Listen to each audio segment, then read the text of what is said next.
हाँ, जैन रामायण। जैन रामायण में राम के पास रावण ने अपना दूत भेजा, मंत्रियों के अनुरोध से भेजा। तो मंत्रियों के अनुरोध से था, लेकिन उसने अपने अभिप्राय से उसको दूषित कर दिया। जैसे मिथ्या अभिप्राय जीव के जिनवाणी के ज्ञान को भी दूषित कर देता है, जैसे मारीच का किया था, वैसे रावण के अभिप्राय ने मंत्रियों के शुद्ध निर्मल अभिप्राय को दूषित कर दिया। और इतना गंदा रिजल्ट निकलेगा भविष्य में जाकर के, जिसके कारण से रावण की मौत तक हो जाएगी। जैसे जीव का मिथ्यात्व के कारण से नाश तक हो जाता है, वैसे वो रावण का भी नाश हो जाएगा। अब वो दूत गया था, उसने बातें सुनाई थी और फिर सब लोगों ने उसको भगा दिया था कि कैसी बेकार की बातें करता है। मतलब रावण को ये तक समझ में नहीं आया अभी तक कि ये नहीं होने वाला है।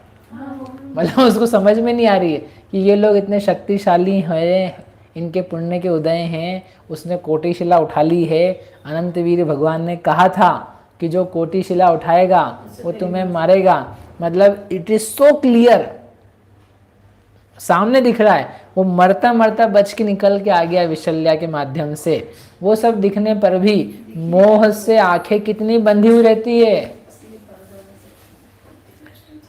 घमंड से व्यक्ति कैसे सच नहीं देख पाता है। अपना अहंकार जो है उसका, कि मैंने इंद्र को मारा था कुछ साल पहले, मेरे द्वारा मारे गए लोगों की हड्डियों के ढेर लगे, ये चीज के कारण से वो स्वीकारने को तैयार नहीं है। ऐसे ही जीव घमंड करता करता स्वीकारने को तैयार नहीं होता कि ये सब चीज़ें हमसे नहीं हो पाएगी, ये सब काम नहीं हो पाएंगे, हमारी बुद्धि नहीं बची है, हमारी शक्ति नहीं बची है, हमारा पुण्य नहीं बचा है, हमारा यश नहीं बचा है, इसलिए ये सब काम वैसे ही नहीं होंगे। फिर झुंझलाता है भीतर भीतर, वो नहीं होते हैं, वो डिप्रेशन में आते हैं। और आप देखना, बहुत सारे लोगों की कथाएं पढ़ता रहता हूँ कभी कभी ऑनलाइन, क्यों मर रहे लोग डिप्रेशन में आकर। क्या डिप्रेशन? कि जैसा अहंकार था पहले वैसा सेटिस्फाई नहीं हो रहा है, वैसा मिल नहीं रहा है, तो क्या करे वो व्यक्ति? नहीं मिल रहा है तो अपना अस्तित्व खो करके वो अस्तित्व खो देता है। रावण को दिखाई नहीं दे रहा था, रावण की आंखें बंद हो गई थी, तो उसने दूत भेजा। फिर भी दूत आया और दूत ने सारी कथा सुनाना चालू करी। महाराज दूत डर रावण पे गयो, सकल बांदरा अति बल ठयो। दूत डर करके, घबरा करके, उसको पीट पुटा करके उन्होंने वहां से बाहर कर दिया। वो डर करके रावण के पास गया। वो रावण के पास जा करके उसने बोला, हे स्वामी, हे नाथ, मैं आपका आदेश पा करके गया था और मैंने बहुत नए विभाग से बातें बना करके, तुष्टि के वचन कह के, साम के वचन कह के, दंड के आपको मार दिया जाएगा ऐसे वचन कह करके मैंने राम को समझाया और बताया कि हम आपको सारी पृथ्वी का आधा राज्य दे देंगे, आपके लिए कन्याएं समर्पित करेंगे, आपकी रावण से मित्रता हो जाएगी। सब मैंने समझाया। कहा कि आपको छत्र, चमर, सिंहासन, रथ, घोड़े, हाथी, अनेक प्रकार की सामग्री, रत्न, आभूषण, वस्त्र सब दिए जाएंगे। और अधिक तो क्या, मैंने ये भी कह दिया कि यदि तुम्हारी आज्ञा से राम सीता मुझे स्वीकृत कर ले तो जाने दो, हम तो जंगल में चले जाएंगे, एक आसन जो है ना मेरे लिए वो भी पर्याप्त होगा।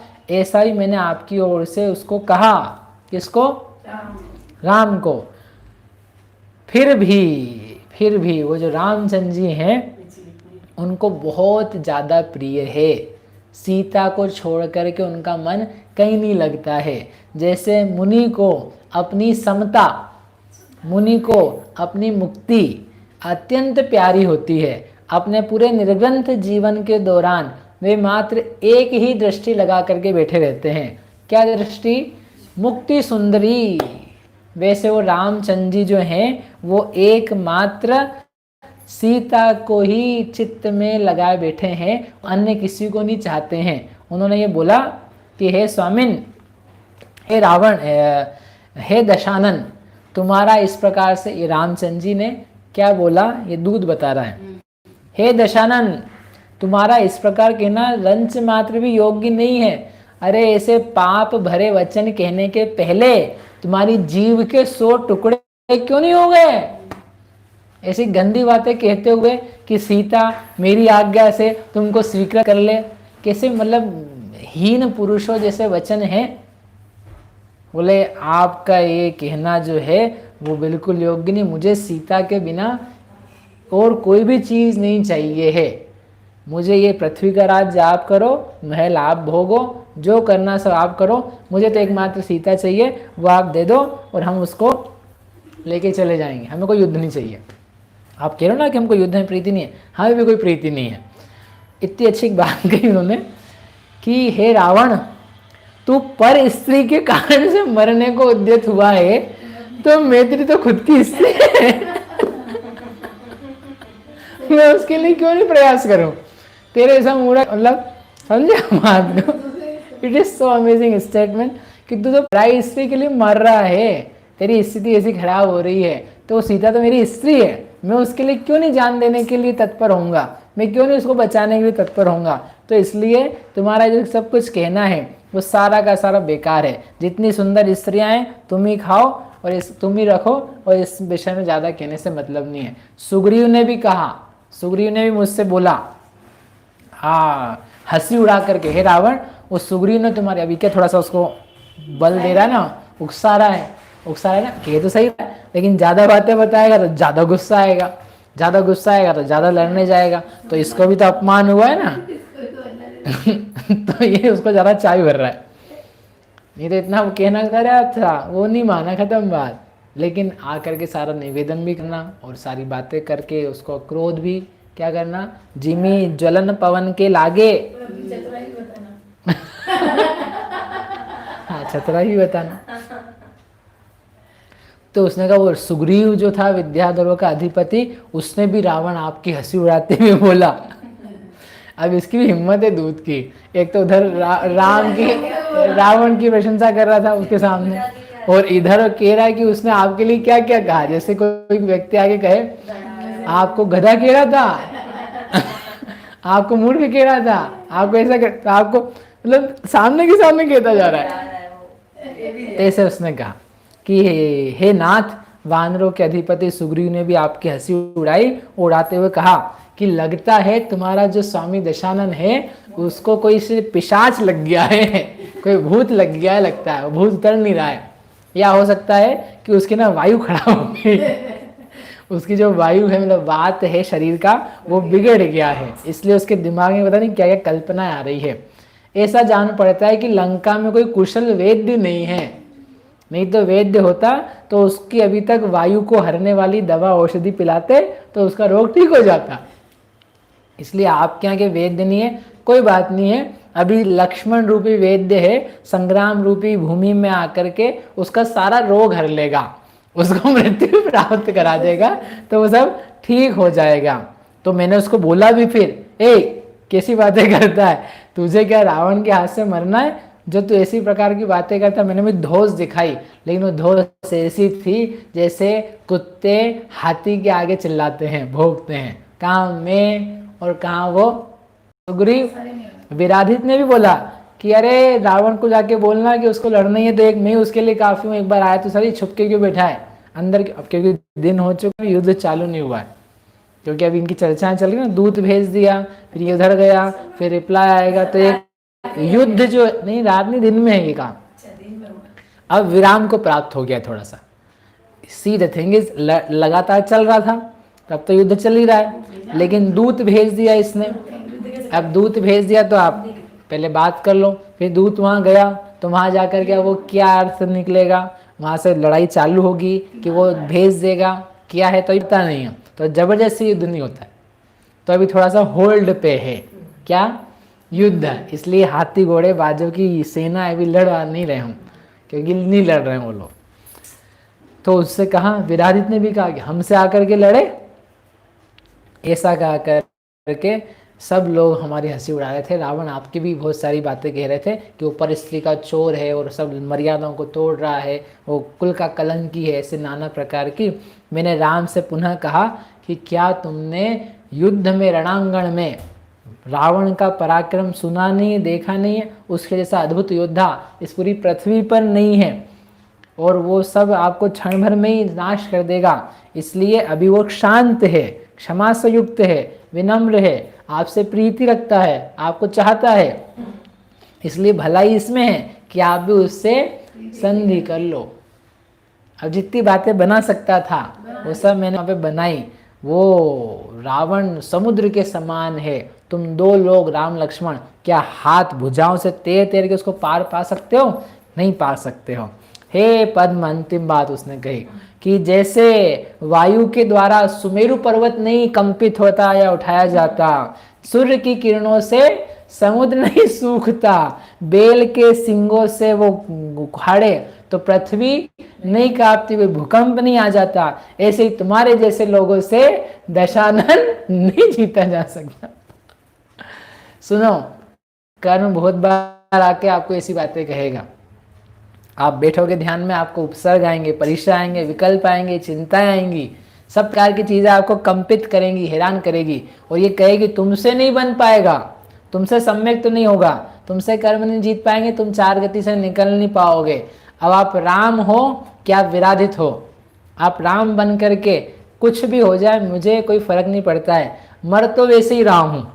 जब मर ही रहा हूं तो क्यों नहीं मैं प्रयास करके मरूं, क्यों नहीं मैं अपना वीर बढ़ा करके मरूं, क्यों नहीं मैं अपने स्वभाव की प्राप्ति का कौशल दिखा करके मरूं, ताकि कम से कम मैंने प्रयास तो किया, वो मैंने अपनी आप को तो प्राप्त करने का प्रयास किया है। इसलिए जितने विकल्प आते ध्यान में, सबको जवाब देने लायक है। जो रामचंद्र जी ने रावण के लिए भिजाया था, क्या मुझे बस अपनी एक स्त्री से प्रेम है, वो चाहिए और कुछ नहीं चाहिए है। जितने विकल्प आते हैं उन सारे विकल्पों को एक ही जवाब है, मुझे बस अपने आत्म स्वभाव से प्रयोजन है, बाकी है विकल्पों दुकानदारी के, घर परिवार के, शब्दों के, क्रोध मान माया लोभ के, जो कुछ आ रहे हो, जो तुम प्रलोभन दिखा रहे हो या जो तुम डर दिखा रहे हो, तुम साम ले रहे हो या तुम दंड दे रहे हो, तुम जो कुछ कर रहे हो मुझे उससे कोई फर्क नहीं पड़ता। ऐसे उसने सुनाया, और सुना करके मैंने नहीं, वो भामंडल था वो बहुत क्रोधित हो गया। क्रोधित होकर के उसने बस मारने के लिए तलवार उठा ली। मेरा तो उसी समय मरण हो जाने वाला था, लेकिन वो जो उत्तम लक्ष्मण है, गुणवान है, विनयी है, उसने मेरा जीवन दे दिया, उसने मुझे बचा लिया। उसने लक्ष्मण को, उसने भामंडल को समझाया कि अरे विदेहासुत, हे जानकी जनक के नंदन, अपना क्रोध छोड़ो। अरे सियारों पर कहीं क्रोध किया जाता है? तुम तो शेर के समान हो। शेर किसके ऊपर आक्रमण करता है? हाथी के गंड स्थल को फाड़ करके गज मोती निकाल के लाता है। तो ये क्षुद्र व्यक्तियों की चेष्टा से आपको दूर रहना चाहिए। कोई भी महापुरुष है वह स्त्री पर, निहत्ते पर, भागते हुए पर, वृद्ध पर, साधु पर, दूत पर, कमजोर पर, उस पर आक्रमण क्यों करेगा? उसमें बल दिखाने से कोई प्रयोजन नहीं है। ऐसे ही यदि आप महापुरुष हो तो 9 कर्मों पर बल दिखाने से क्या प्रयोजन है? 9 कर्मों को हटाने से, बिगाड़ने से, उनको जमाने से, उनको ठीक करने से आप में क्या पौरुष जागृत होगा? यदि आप पौरुष वाले हो, आप यदि शेर हो, सिंह के समान पराक्रमी हो, तो जो कर्म रूपी गज है, मन रूपी कपी है, इसके ऊपर अपना पौरुष दिखाओ तो काम आए। ऐसा कह करके वो युक्त वचनों से जो लक्ष्मण थे, लक्ष्मण ने क्या किया, वो भामंडल को बिठाया। तो भामंडल ने धीरे धीरे क्रोध छोड़ा, और फिर मैंने वो जो बातें कही तो बाकी सब जितने लोग थे उन्होंने वज्र जैसे प्रहारों से, वचनों से मेरा तिरस्कार किया, मारा, और कैसे भी करके मैं बहुत मुश्किल से अपने जीवन को निस्सार समझता हुआ कि मैं आपका काम नहीं कर सका, मैं आपके सामने आया हूँ। तो हे स्वामी, आपको जो करना हो इसी विषय में वो कीजिए। जो वहाँ चेष्टा हुई, जो उनका अभिप्राय था, वो सब मैंने आपके सामने, लेकिन इतना पक्का है कि वो रामचंद्र जी सीता के अलावा तो कहीं और स्वीकृत होने वाले नहीं है। ऐसा कह करके वो जो दूत था, वो दूत ने अपनी बात तो यहाँ पर पूरी रख दी। अब रख देने के बाद में रावण ने कहा ठीक है भाई तुम तो जाओ। उसने अपने मंत्रियों को बुलाया, मंत्रियों के साथ मंत्रणा करी कि क्या किया जाए। दूत ने आकर के तो ऐसा कहा कि वो तो कुछ तैयार नहीं है, वो तो युद्ध करना चाहते हैं। या झूठ बोला या तो उसने, या उसने कहा कि वो सीता तो चाहते ही हो, सीता तो हम देना नहीं चाहते, हमारा भी मन सीता में, जैसे रामचंद्र जी का वैसा हमारा भी है। तो मंत्रियों के भी समझ में आ गया कि भाई इसको तो कुछ किया नहीं जा सकता, क्या किया जाए। वो मंत्रणा करने सोचने लगा क्या करूं, यदि युद्ध में हाथियों के समूह के साथ में, घोड़ों के साथ में जाके लड़ते हैं तो संभव है कि अपने कुमार जो हैं वे सब नष्ट हो जाएं। तो एक काम करूं, रात की, आधी रात की अंधेरे में जाकर के जो धावा बोल देते हैं अचानक, उनको समझ में नहीं आएगा, वो फिर अपने बच्चों को ले आता हूँ। नहीं नहीं, ये करना योग्य नहीं है, अच्छी बात नहीं है, ऐसा नहीं करते। कर सकता था वो ये, लेकिन नहीं नहीं, ऐसा नहीं करते। क्या करूं, क्या करने से कल्याण होगा, ऐसा वह सोचने लगा। सोचते सोचते उसको एक बुद्धि पैदा हुई, बहुत खुश हो गया वो। ये काम करता हूं मैं। क्या काम करता हूं, कल बताऊं, यही बताऊं?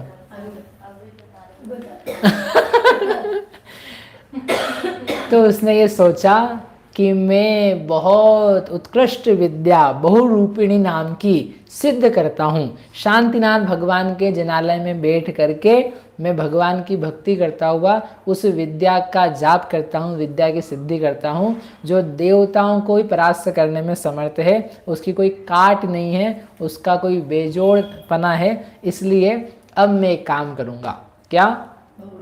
बहुरूपिणी विद्या सिद्ध करूंगा। उसके सिद्ध हो जाने पर फिर वो जो अपने बच्चे हैं वो भी सुरक्षित हो जाएंगे, उनको भी हम ले आएंगे, युद्ध में भी जीत जाएंगे। इसलिए अब यही उपाय मुझे श्रेष्ठ लग रहा है। ये क्यों बोलेगा कि मैं तो ये करने जा रहा हूँ, युद्ध मत करो? नहीं करेंगे, युद्ध तो थमा हुआ है ना वैसे भी। नहीं तो थमा है तो कितने दिन थमेगा युद्ध? है तो कभी तो थमा रहेगा, ये लोग नहीं निकलेंगे तो ये लोग जबरदस्ती जाके फिर आक्रमण करेंगे। तो फिर दिन भी नजदीक में ही अष्टानिका के, तो अष्टानिका भी आ जाएगी, तो अपने आप वो युद्ध दोनों तरफ के सैनिकों के विचार बताएंगे ना अभी कि क्या क्या है। तो अभी युद्ध जो है थम गया है, क्योंकि वो दूत जब से भेजा है तब से वो रुका हुआ है। इनको शंका है कि मेरे भाई नहीं मर जाए, तो ये अपने भाइयों को बचाने के लिए उद्यत है, और इनको ये कि वो रावण मान जाए तो अपने को ठीक हो जाए। ऐसा करके वो उसने सब लोगों को बुलाया, दासों को, और बोला शांतिनाथ जिनालय की अनुपम शोभा की जाए, और जा करके सब लोग पूरे नगर में पूजाएं करें, जिनेंद्र भगवान की आराधना करें। 8 दिन ये भी अष्टानिका लाते हैं। ऐसा आदेश दे करके उसने भी पूजा पाठ का सारा जो व्यवस्था थी मंदोदरी के ऊपर भार सौंपा कि आपको सारी सामग्री आदि की व्यवस्था करनी है। ऐसा करके ये नक्की कर दिया। और उस समय के जो लोग थे वहाँ सब जो मंदिर थे, आगे आप शास्त्र पढ़ेंगे तो शास्त्र में मंदिरों का, जिनालयों का वर्णन है कि किस प्रकार से उस समय मुनि सुरवतनाथ भगवान का शासनकाल चल रहा था, और पूरे विद्याधर की श्रेणियों में, भरत क्षेत्र में, आर्यखंड में, और आर्यखंड के अलावा जो विद्याधर भूमियाँ थी उत्तर दिशा और दक्षिण दिशा, सब तरफ जगह जगह पर जिनालय ही जिनालय थे, उत्तम शोभा से युक्त। ग्रंथकार ने लिखा कि नगर नगर में, गांव गांव में, बड़े बड़े देशों में, सरिताओं के तट पर, पर्वतों पर, अरे क्या कहें, चौराहे चौराहे पर ऊंचे ऊंचे जिनालय, जिन चैत्य, जिन भवनों के समान, अकृत्रिम चैत्यालयों के समान विशाल बने हुए थे, और सभी लोग वहाँ पर जिनेंद्र भगवान की आराधना करते रहते थे।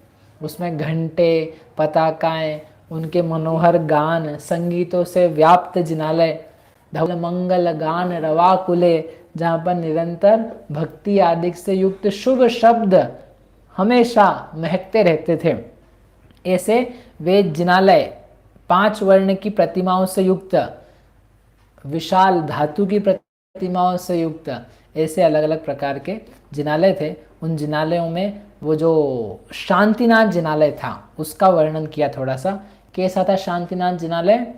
1000 खंबे थे उसके, स्फटिक मणि के, स्वर्णमय उसका प्राकार था, और वहाँ पर अद्भुत शांतिनाथ भगवान की शांति प्रतिमा थी, शांतिमयी। नहीं नहीं, ये तो कृत्रिम है। रावण की लंका में बनाया हुआ है ये, तो लंका में तो कृत्रिम जिनालय होंगे ना।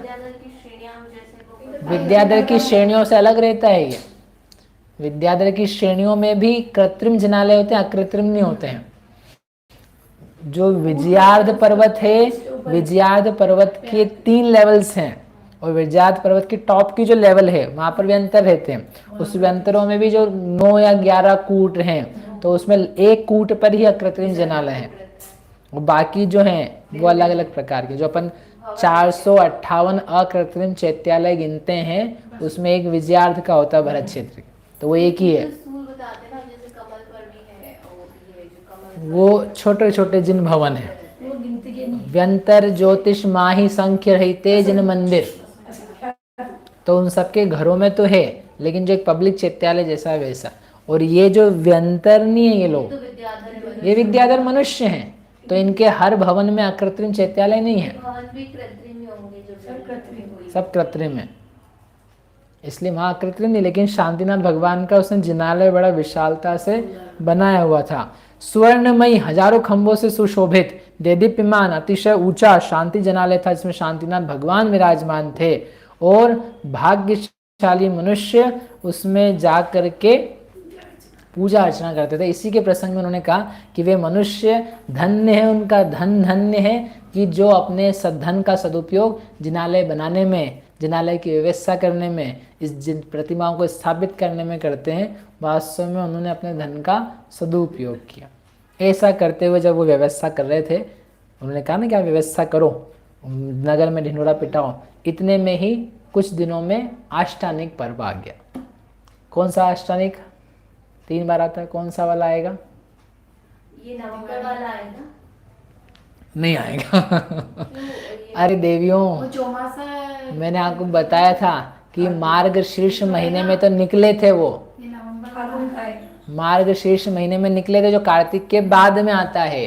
कार्तिक के अष्टानी का बीतने के बाद में अगला महीना है मार्गशीर्ष का, ठीक है। अब जब युद्ध ही चालू, निकले ही थे वो मार्गशीर्ष महीने में, तो कार्तिक की अष्टानी का कैसे आएगी? आएगी आगे वाली, आगे वाले फागुन की। हाँ अरे वो बाद में बताएंगे आपको। हिंदू मानता है चौमासा कर रहे थे, इसलिए वो बोले थे कि अभी अपन, तो चौमासा हो गया था ना, ये युद्ध भी चौमासे के बाद चालू हुआ। हाँ, वो चौमासे में तो वहाँ घूम रहे थे पूरे दंडक वन में, तो चौमासे के बाद में थोड़े लोग थोड़े दिन रह करके फिर उसने खरदूषण को देखा चौमासा पूरा हो जाने के बाद में, कार्तिक निकल जाने के बाद में। और देखा कार्तिक के पहले, मतलब उस महीनों के दौरान देखा, देख करके वध हुआ, फिर विराधित आया, फिर वो सब हुआ। ऐसा करते करते फिर 11 दिन बाद उनको समझ में आई कहाँ सीता है। अष्टानी का तो पूरा नहीं, वैसी जंगल में पूरी हो गई थी। वो वहाँ रहते हुए मार्गशीर्ष महीने में निकले थे वो युद्ध के लिए, और ऐसा करते करते 4 महीने हो गए। ये अब फाल्गुन की महीना आ गया। अब फाल्गुन का महीना आकर के अष्टानिक महापर्व, अकृत्रिम पर्व वो उपस्थित हो गया। वो हो गया तो ठीक है। सुनो हम यहाँ पे क्या बात करनी है आचार्यों को, कि दोनों तरफ के सैनिक थे। कौन सैनिक? राजा की तो बात ही क्या कहें। सब सैनिक मन में ऐसा विचार करने लगे, अहो ये तो महापवित्र दिवस हैं, ये तो आराधना के दिवस हैं, ये अहिंसा से रहने के दिवस हैं।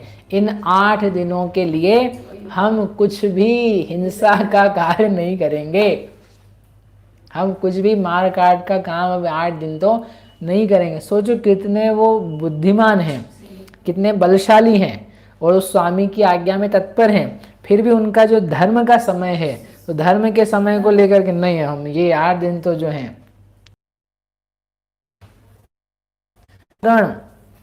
मनोहरकारी, लगातार 24 घंटों तक सब भोग सामग्री छोड़ करके, सारे अपने वैभव परिकर को छोड़ करके वो पूजा करते हैं, अभिषेक करते हैं, क्षीरोदधि से जल लाते हैं, कल्प द्रुमों से लेकर के सामग्री लेके जाते हैं, स्वर्णमयी पुष्पों से और नैवेद्य आदि से फलों से भगवान की अर्चना पूजा करते हैं, हम भी अपना मन यथाशक्ति जिनेंद्र भगवान की पूजा अर्चना में लगाएंगे।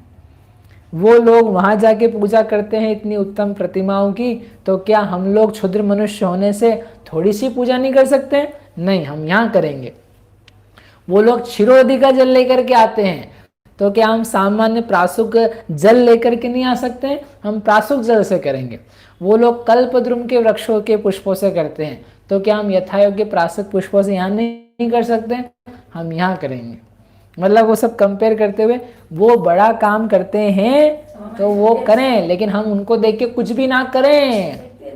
सोहम तथापि तो भक्ति वशान मुनीश कर्तुम स्वम विगत शक्ति रपि प्रवृत्त। हे भगवान, यद्यपि मैं शक्तिहीन हूं, लेकिन मैं शक्तिहीन का बहाना लेकर के कुछ भी ना करूं। ओहो, केवल ज्ञान शुक्ल ध्यान उत्तम मुनिराजों को प्राप्त होता है, उनकी उत्तम शक्ति है। ये विचार करके क्या मैं थोड़ा सा भी स्व संवेदन प्राप्त नहीं करूं? नहीं, जो मेरे लायक है वो तो मैं अवश्य प्राप्त करता हूं। ऐसा विचार करके उन लोगों ने बड़े उत्साह से सारे जो स्थान था उस स्थान को शुद्ध किया, प्याऊ वगैरह बनाए, नगर जैसे बना दिए, और जहाँ जिनालय थे जिनालयों को ठीक किया, पताकाएं लगाई, वहाँ पर जा करके द्रव्य सामग्री व्यवस्थित करी, और सब चीज़ों को इकट्ठा करके जिनेंद्र देव की पूजा करने में उन्होंने मन लगाना चालू किया। सारी विभूतियों को इकट्ठा करके, संगीत वाद्यों को इकट्ठा करके, जो पहले युद्ध में काम आ रहे थे वही अब क्या काम आएंगे? भगवान की पूजा के लिए काम में आएंगे। सामान तो वही रहता है, सामान वही रहता है, आप क्या कर रहे हो उसका? आपका शरीर वही है, आप इसको भोग में लगा रहे हो कि आप इसको योग में लगा रहे हो? ये सामग्री का प्रयोगकर्ता के ऊपर डिपेंड करता है। ऐसा हो करके अब यहाँ पर युद्ध थोड़ा सा विराम को प्राप्त हुआ है, लेकिन खत्म नहीं हुआ है, अभी पार्ट आना बाकी है। अब ऐसा करके वो रावण तो जा रहा है शांति जिनालय में, और ये लोग कर रहे हैं पूजा। और जब इनको मालूम पड़ता है कि रावण तो कुछ अलग ही काम कर रहा है, तो इनको क्या होता है? राम लक्ष्मण को क्या होता है? सुग्रीव अंगद को क्या होता है? और क्या उनकी वार्तालाप होती है, और क्या क्या इसमें विचित्र घटनाएं घटेंगी, वो अपन कल देखेंगे। अभी बहुत कुछ आना बाकी है। तो जैसे रावण विद्या सिद्ध कर रहा है, ऐसे ये लोग राम लक्ष्मण विद्या सिद्ध नहीं कर सकते? ये महापुरुष हैं। ये भी कर सकते हैं विद्या सिद्ध। विद्या सिद्ध करने की मनाही नहीं है। आप भी मंत्र जाप लेकर के, आपको ज्ञान होना चाहिए बराबर, और शक्ति होनी चाहिए, और लेकर के आप बैठ जाओ तो आपको ही विद्या सिद्ध हो सकती। लेकिन क्या करोगे सिद्ध करके? आप तो एक दूसरी विद्या सिद्ध करो, आत्मविद्या, सबसे श्रेष्ठ, दुनिया की सारी विद्याओं से अलग हट करके। एकमेव हि तस्वाद्यम विपदाम पदम पदम अपदान्येव भासन्ते पदान्यन्यानि यत्पुरः। एक ज्ञायक भाव, उसके आगे दुनिया के सारे पद अपद हैं। विपदाओं से रहित यह ज्ञान पद ही है। इस ज्ञान के रस को चखो। लेकिन अभी कोई नहीं चख रहा है, अभी सब युद्ध में और अष्टानिका में व्यस्त है। हम आप सभी ऐसी जिनेंद्र भगवान की भक्ति के अनुपम परिणामों को प्राप्त करें, ऐसी मंगल भावना से। मिथ्यात्म नाश वेको, ज्ञान के प्रकाश वेको, आपा पर भास वेको, भानु से बखानी है, छहो द्रव्य जान वेको, बंध विधि भान वेको, स्वपर पीछान वेको, परम प्रमाणी है, अनुभव बताए वेको, जीवन के जताए वेको, काहू न सताए वेको, भव्य और आनी है, विस्तार वेको यही जिनवाणी है, हे जिनवाणी भारती तो जपो दिन दिन, जो तेरी शरणा गए सो पावे सुख चैन, जावाणी के ज्ञान ते सूझे लोकालोक, સોવાણી મસ્તક નવું સદા દેત.